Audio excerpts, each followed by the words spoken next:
Chers amis, vous êtes là avec votre modeste serviteur depuis Casablanca, la capitale économique du royaume du Maroc, premier pays africain à atteindre les demi-finales du Coupe du monde de football.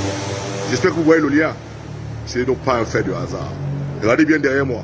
Regardez bien ce qui arrive. C'est un tramway. Un tramway. Et ce, depuis plus de 5 ans. Cet engin est bien opérationnel ici au Maroc, à Casablanca. Alors qu'il y a plus de 5 ans au Cameroun, on vous l'a promis dans des promesses électorales fallacieuses, mensongères. Et celui qui vous l'avait promis, aujourd'hui, alors qu'il reste incapable de finaliser le projet routier de ce qu'ils ont baptisé l'autoroute Douala-Yaoundé, il nous dit depuis quelque temps, depuis les États-Unis, que c'est désormais dans l'espace qu'il s'apprête à aller conquérir, on ne sait trop quoi. Alors qu'on attend qu'il nous fasse comme au Maroc, des choses aussi simples sur terre.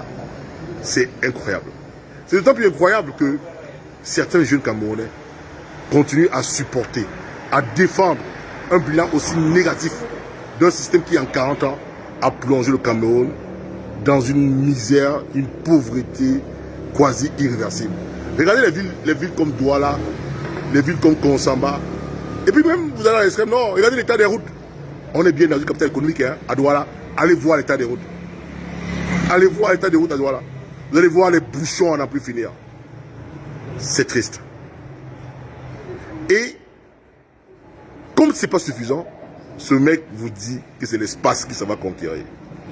Il n'est même pas déjà capable de réaliser qu'il a été annoncé devant une scène qui attend de l'écouter.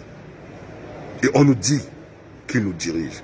Et on nous dit surtout que nous, de la diaspora, ternissons à l'étranger l'image du Cameroun. Que ceux qui ont l'habitude de déverser dans ce genre d'ineptie nous disent quel a été leur sentiment en écoutant un monsieur à 90 ans dirigeant le Cameroun, ne pas se rendre compte qu'il a été introduit devant un parterre de personnes qui attendaient de l'écouter. Qui nous disent si ce n'est pas une injure à la jeunesse camerounaise. Qui nous disent si ce n'est pas une insulte à l'intelligence camerounaise.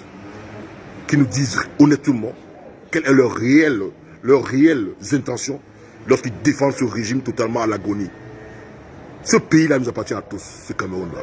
C'est notre pays à tous.